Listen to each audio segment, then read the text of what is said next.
So we're going to do a short Cold War intro review just because we pretty much ended our unit right in the middle of when we were starting the Cold War. So I just want to go over this real quick, give you a quick review of everything, and then you can move on. So first, I'm not going to go over the objectives that much. You can see them here if you need them, but we're going to move on to vocab. These vocab words are the ones that are the most important to the unit. You're supposed to know them from the state standard, so you can pause this if you want to copy these down, but I'm going to move on from that and get to the actual content pieces. So our three important people that we need to know from the USS side are first, Harry Truman. He's going to be president right after Roosevelt dies. So he's going to take over right when the United States gets the atomic bomb. Next, we have Dwight Eisenhower, who you should remember from World War II. He led the US forces during North Africa, Italy, into the European campaign, and then everybody's favorite president, John F. Kennedy. So next on the Soviet side, we have the EVs. Every Soviet leader always ends in EV. First, we have Leonid Brezhnev down at the end with his unibrow, Nikita Khrushchev, and Mikhail Gorbachev. I just realized these pictures are kind of out of order, and it should go Nikita Khrushchev first, then Leonid Brezhnev, and then Mikhail Gorbachev. So remember with the Cold War starts in 1945, right after the war ends. The Allies and the Soviet Union are pretty much in control of all of Europe at this point. Nazi Germany is defeated. Japan is on its way to being defeated. But the split happens mostly between the Americans and the Soviets, and it's over communism. So it's going to be the US and its allies versus the USSR and its allies. If you look at the picture, the USSR is the one in dark red. The nations that are in light pink, those are the ones, remember, that the Soviet Union controls. They're not the actual Soviet Union. The blue nations are just the ones that are going to be aligned with democracy in the United States. If you look down in the bottom of the European map, you're going to see the green, and that's Yugoslavia. We went over this. It's run by Tito. He follows his own brand of communism, and remember, he hates Stalin. So Yalta and Potsdam, those are the two things you need to remember. These are the conferences at the end of World War II, and this is considered the collapse of the alliance between the Allies, our Western democratic nations, and the USSR, our communist nation. The reason for the collapse of the alliance at these two conferences is the USSR wants to control Eastern Europe. They want to hold on to Eastern Europe because, remember, they've been invaded 4 times in less than 100 years through Eastern Europe, 2 of those times by Germany. So their goal is to avoid another invasion and use those Eastern European nations as a buffer against any further expansion. And also, capitalism can't get to the Soviet Union if they have these buffer states in between them and the capitalist countries like France, West Germany, Austria. The US and the UK, on the other hand, they want free elections in Europe.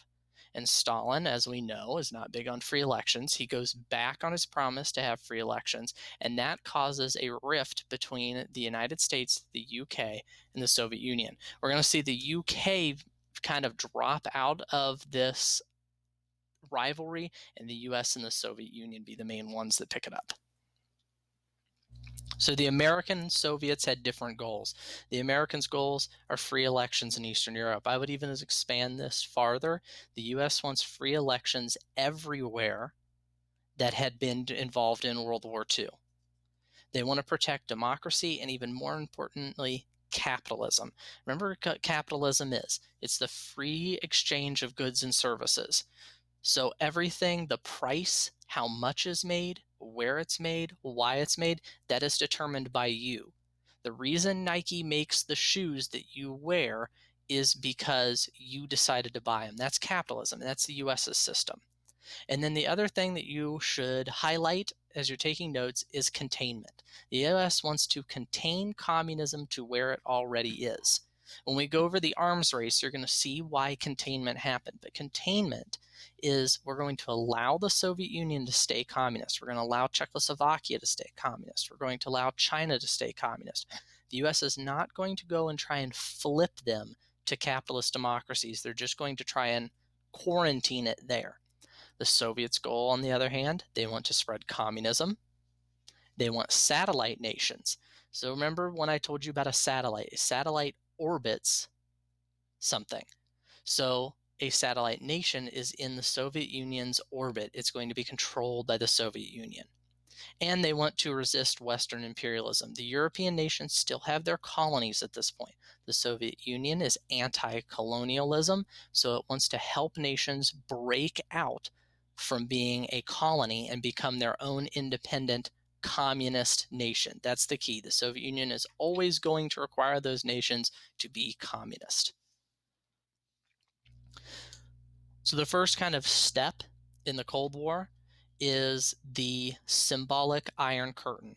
Okay, so if you look at the nations at the picture, if you look at the nations in red, all of those nations were controlled by the Soviet Union after World War II. They kicked the Germans out, and the Soviets began placing their own communist dictators in charge. And Winston Churchill gives this speech, and if you look at the white line on the picture, it shows the divide between the Eastern Bloc. The Eastern Bloc will always refer to the Soviets, and the Western Bloc will always refer to the democracies and the US-aligned nations. And the Iron Curtain is the symbolic separation between them. It's not a literal wall. It's not like the Berlin Wall where they literally walled off part of West Berlin. It is a symbol between the split between democracy and communist dictatorships. The next step in kind of ratcheting up the Cold War is NATO. The United States forms the North Atlantic Treaty Organization in 1949, and it is all the Western capitalist countries that are democracies, and it's their military alliance. And it's based on that idea of collective security, that if one nation gets attacked by the Soviet Union, all the nations have been attacked by the Soviet Union, and they all fight together. NATO is still around. The United States is still part of it, as is most of Western Europe, all the way down into Turkey, and it's growing in Eastern Europe. So the Soviets, not to be outdone, respond with the Warsaw Pact. It's their satellite nations and them, and it's their military alliance. But the Soviets are going to use it to keep the satellite nations in line. So imagine that, like, Hungary begins to not want to be communism. They're like a nail sticking out of a floor. So the Soviet Union uses the Warsaw Pact as a hammer. They bring all the Warsaw Pact troops in, and they hammer Hungary back into line. So the nuclear arms race is going to be a key piece of the Cold War, and this is the United States and the Soviet Union trying to build more and better atomic bombs. So 1949, we already went over this, but to remind you again, Soviets created their first atomic bomb, and that's the picture of it up in the right-hand corner. And it sets off a race between the US and the USSR because whoever has more atomic bombs is more likely to win in the next world war that they think is going to happen. But what happens, and I would know it, star it, highlight it, whatever you have to do, is to understand mutually assured destruction. So the United States and Soviet Union create all these nuclear weapons, and eventually they're 10,000 times more powerful than what was dropped on Hiroshima or Nagasaki.